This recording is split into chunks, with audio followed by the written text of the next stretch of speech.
பனித்துகள்கள். ஒரு காலத்தில் டான்கஸ்டர் என்று அழைக்கப்படும் ஒரு சிறிய நகரத்தில் அன்புடனும் பற்றுடனும் மக்கள் மகிழ்ச்சியாக வாழ்ந்தனர். அங்குதான் ஷ்னைடர்ஸ் குடும்பமும் இருந்தது. கர்ட், ஒலிவியா மற்றும் ராப் ஆகிய 3 பேரின் வேடிக்கையான மற்றும் அன்பான குடும்பம். அவர்களுக்கு குளிர்காலம் தான் ஆண்டின் மிகவும் பிடித்த பருவ காலமாக இருந்தது. டான்காஸ்டரில் குளிர்காலம் மிக அருமையானது. தெருக்கள் பிரகாசமான வெள்ளை பனிப்படுக்கையில் மூடப்பட்டிருக்கும். குழந்தைகள் பனிப்பந்துகள் மற்றும் பனி மனிதர்களை செய்து தெருக்களில் சந்தோஷமாக விளையாடுவார்கள். ஒரு நாள் பனி பொழிய தொடங்கியதும் குழந்தைகள் விளையாட ஓடினார்கள். கர்ட் டிரைவேயில் படர்ந்திருந்த பனியை அகற்றிக் கொண்டிருந்தார் மற்றும் ராப் பக்கத்து வீட்டு குழந்தைகளுடன் விளையாடுவதையும் பார்த்தார். வாருங்கள், தேநீர் தயாராகிவிட்டது. வருகிறேன் அன்பே. அவர்கள் மகிழ்ச்சியாக வாழ்ந்தார்கள். அவர்கள் தங்கள் மகன் ராபை மிகவும் நேசித்தார்கள். இருப்பினும் ஷ்னைடர்ஸ் எப்போதும் தேவதைகள் ஒரு சிறிய மகளை அவர்களுக்கு ஆசிர்வதிக்க வேண்டும் என்று ஏங்கினார்கள். அங்கு விளையாடும் சிறுமிகளை பாருங்கள், அவர்கள் எவ்வளவு பிரியமானவர்கள். எனக்கு பெண் குழந்தை பிறக்க வேண்டும் என்று விரும்புகிறேன். நான் அவளுடைய தலைமுடியை வாருவேன், மேலும் அவளை மிகவும் அழகாக அலங்கரிப்பேன். அவர்கள் ஜன்னல் அருகே நின்று கொண்டிருந்த போது சில சிறுமிகள் ஒரு பனி மனிதனை உருவாக்குவதை கண்டார்கள். ஹனி, எனக்கு ஒரு யோசனை தோணுது. ஒரு நல்ல நாளா பார்த்து நாம வெளியில போய் ராப் கூட சேர்ந்து ஒரு பனி மனிதனை உருவாக்கலாமா? இது ஒரு அருமையான யோசனை. நான் சென்று உங்கள் செதுக்கும் கருவிகளை வெளியே எடுத்து வருகிறேன். நம்மால ஒரு பனி குழந்தைய உருவாக்க முடியும். அவ நமக்கு அன்பானவளா இருப்பா. நாமும் அவளை அன்போட நேசிப்போம். அப்படி ஒன்று நடந்தால் அது அற்புதமாக இருக்கும். அதனால் கர்ட் தனது செதுக்குதல் கருவிகளை வெளியே எடுத்தார். ராப் பனிப்பந்துகளை சேகரித்தான். ஒலிவியா மினி மார்ஷ்மெல்லோக்களை கொண்டு ஹாட் கோகோவை செய்ய சென்றாள். அவர்கள் சிறிய பொம்மையை வடிவமைக்க தொடங்கினர். அவர்கள் முதலில் உடலை, சிறிய கைகளை உருவாக்கி சிறிய கால்களை உருவாக்கினர். இங்க பாருங்கப்பா, நாம இப்ப அவளோட தலையை உருவாக்குவோம். ரொம்ப வேடிக்கையா இருக்குல்ல? இந்த சின்ன ஸ்னோஃபிளாக் முடியும் வரை என்னால காத்திருக்க முடியாது.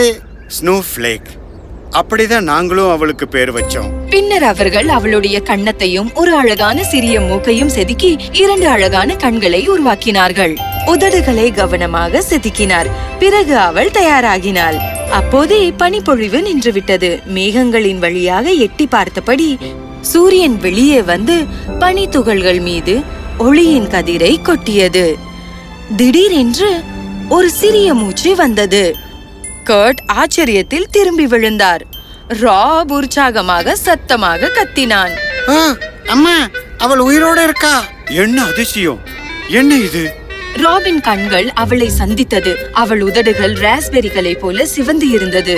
அவர்களை பார்த்து புன்னகைத்தாள். ராபின் முகம் உற்சாகத்தில் பிரகாசித்தது. என்ன நடந்தது என்பதை பார்க்க ஒலிவியா வெளியே ஓடி வந்தாள். அவள் ஆச்சரியமடைந்தாள். ஸ்னோஃபிளேக் அவளிடம் திரும்பி பார்த்தாள். அட கடவுளே, இது ஒரு அதிசயம்தான். தேவதைகள் உண்மையில் நமக்கு ஆசிர்வதித்திருக்கிறார்கள். பிறகு அவர்கள் மகிழ்ச்சி அடைந்து உள்ளே சென்றார்கள். ஸ்னோஃபிளேக் வேகமாக வளர்ந்தாள். ஒவ்வொரு நாளும் அவள் பெரியவளாகவும் புத்திசாலியாகவும் வளர்ந்தாள். ஊரின் குழந்தைகள் அனைவரும் வந்து ஸ்னோஃபிளேக்குடன் விளையாடுவார்கள். ஒரு நாள் குளிர்காலம் கடந்த பிறகு ஸ்னோஃபிளேக் தனது தாயிடம் பூமி மற்றும் வானத்தின் தேவதைகள் பற்றி கூறினாள். நீரின் தேவதைகள் எனக்காக காத்திருக்கின்றன. சூரியன் பிரகாசமாக பிரகாசிக்கும் போது நான் அவர்களுடன் சேருவேன். தயவு செய்து கவலைப்பட வேண்டாம் அம்மா. நான் புறப்படுவதற்கு முன்பு நீங்கள் என்னை ஆற்றல் பார்க்க முடியும். ஓ ஸ்னோஃபிளேக், நீ என்ன சொல்கிறாய்? நான் உன்னை எங்கும் செல்ல விட மாட்டேன். அம்மா, நான் போக வேண்டும். உங்களுக்கே இது தெரியும், நான் ஒரு நீர் சுழற்சி தேவதை. ஆனால் கவலைப்பட வேண்டாம், நான் திரும்பி வருவேன்.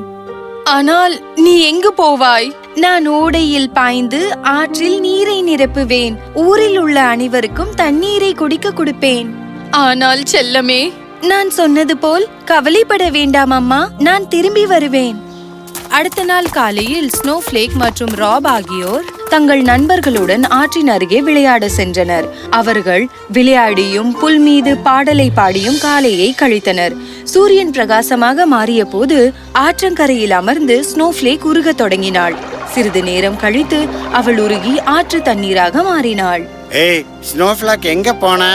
அவ இங்கதானே இருந்தா. ஸ்னோஃபிளாக், ஸ்னோஃபிளாக். குழந்தைகள் அவளை சுற்றியும் முற்றியும் பார்த்தார்கள்.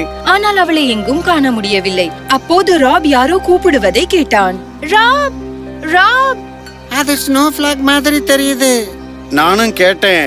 ஆற்றிலிருந்து வந்தது போல இருந்தது. அவர்கள் ஆற்றின் அருகில் ஓடி அங்கே ஒரு அழகான சிறுமி தண்ணீரில் மிதப்பதை பார்த்தார்கள். அது ஸ்னோஃப்ளேக். நான் விரைவில் திரும்பி வருவேன் என்று அம்மாவிடம் சொல். நான் இப்போது நீர் தேவதைகளுடன் செல்கிறேன். குழப்பமடைந்து ராப் தலையை சொரிந்து தலையை ஆட்டினான். அதை பற்றி தன் தாயிடம் சொல்ல விரைந்து ஓடினான். இதற்கிடையில் ஸ்னோஃப்ளேக் நீரோடை வழியாக பாய்ந்து நீர் தேவதைகளுடன் சென்றாள். அன்று அவள் ஆற்றங்கரையில் உள்ள தனது நண்பர்களை பார்த்துவிட்டு மக்களுக்கு குடிக்க மற்றும் வீட்டிற்கு எடுத்துச் செல்வதற்காக தண்ணீரை கொண்டு வந்தாள். இதோ இந்தாங்க. நன்றி செல்லமே. வேண்டாம். அவள் தண்ணீரை எடுத்து போகும் நிலம் அனைத்தும் வாழ்க்கையால் நிரம்பியது. அவள் ஆற்றுடன் பாயும் போது பூக்கள் பூக்க ஆரம்பித்தன. புல் பசுமையாக வளர்ந்தது. பறவைகள் அவர்களின் மெல்லிய பாடல்களை பாடி சுற்றி பறந்தன. மாதங்கள் கடந்து விட்டன. கோடைக்காலம் நிலத்தை சூடாக நிரப்பியபடி சுற்றி இருந்தது. சூரியனின் கதிர்கள் விளையாடி திரிந்தன. குழந்தைகளும் ஆற்றில் விளையாடினார்கள். அவர்கள் குதித்து ஸ்னோஃப்ளேக்குடன் நீந்தினார்கள். அவள் பாய்ந்து அவர்களை தண்ணீருடன் அழைத்துச் சென்றாள். ராப் தண்ணீரில் மேலும் கீழும் பாய்ந்து விளையாடினான். ரொம்ப நல்லா இருக்கு. வானத்தின் தேவதைகளுடன் நான் செல்ல வேண்டிய நேரம் வந்துவிட்டது.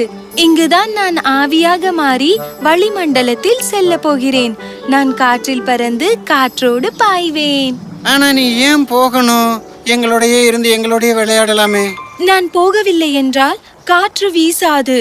மலர்களால் மகரந்த சேர்க்கை செய்ய முடியாது. நீ சுவாசிக்க புதிய காற்றும் இருக்காது.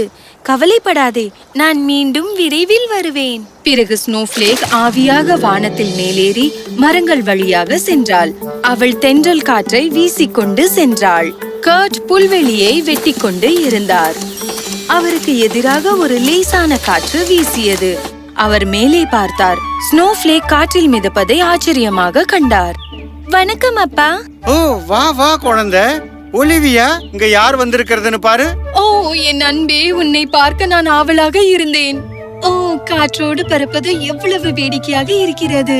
நான் சூரியனின் தேவதைகளுடன் வானத்தை சுற்றி பறக்கிறேன். பறவைகள் தூங்கச் செல்லும் போது இரவில் காடுகளின் மரங்கள் வழியாகவும் வீசுகிறேன். அம்மா, நான் விரைவில் வீடு திரும்புவேன். குளிர்காலம் வரையிலும் காத்திருங்கள். பத்திரமாக இரு என் அன்பே. தென்றல் காற்றுடன் ஸ்னோஃப்ளேக் வானத்தில் பறந்தாள். இறுதியாக குளிர்காலம் வந்துவிட்டது. பனி பொழியத் தொடங்கியது. நகரத்தை ஒரு வெள்ளை போர்வையால் பூசியது. அம்மா, அப்பா, பனிமூட்டம், பனிமூட்டம். ஸ்னோஃப்ளேக் வீட்டுக்கு திரும்பி வர நேரம் இது. நான் அவளுக்காக சில பிஸ்கட் செய்துள்ளேன். அவர்கள் தங்கள் சிறிய மகளை வரவேற்பதற்காக வெளியே ஓடி வந்தார்கள். அப்போதே பனியிலிருந்து ஸ்னோஃப்ளேக் வந்தாள். முன்பை விட உயரமாக இருந்தாள். அவள் பெற்றோரிடம் ஓடி வந்து அவர்களை இறுக்கமாக அணைத்துக் கொண்டாள். நான் மிகவும் மகிழ்ச்சி அடைகிறேன். ஓ குட்டி பொண்ணு ஸ்னோஃப்ளேக், நீ திரும்பி வந்ததுல எங்களுக்கு ரொம்ப சந்தோஷம். இனிமே நீ எங்களை விட்டுட்டு போக மாட்டேல்ல? ஓ ராபி, நான் நீர் சுழற்சியின் தேவதை. நம் பூமியின் தேவதையான இயற்கை அன்னை ஆண்டு முழுவதும் நிலத்திற்கு தண்ணீரை கொடுக்க என்னை தேர்ந்தெடுத்து உள்ளாள். ஒவ்வொரு பருவத்திலும் பருவம் மாறும் போது நான் அதன் சுழற்சியின் மூலம் நீரின் வடிவத்தை மாற்றுவேன். பனியிலிருந்து நீராக மாறுவேன். பின்னர் அதையே நீராவியாக மாற்றி பனி வடிவத்தில் மீண்டும் கீழே வருவேன். அதனால் நீ வருத்தப்படாதே. ஆண்டு முழுவதும் நான் ஏதாவது ஒரு வடிவத்தில் உன்னுடன் இருப்பேன். ஓ என் செல்லமே, இப்போது உள்ளே வா. உனக்கு பிடித்த சில பிஸ்கெட்ஸை நான் செய்துள்ளேன்.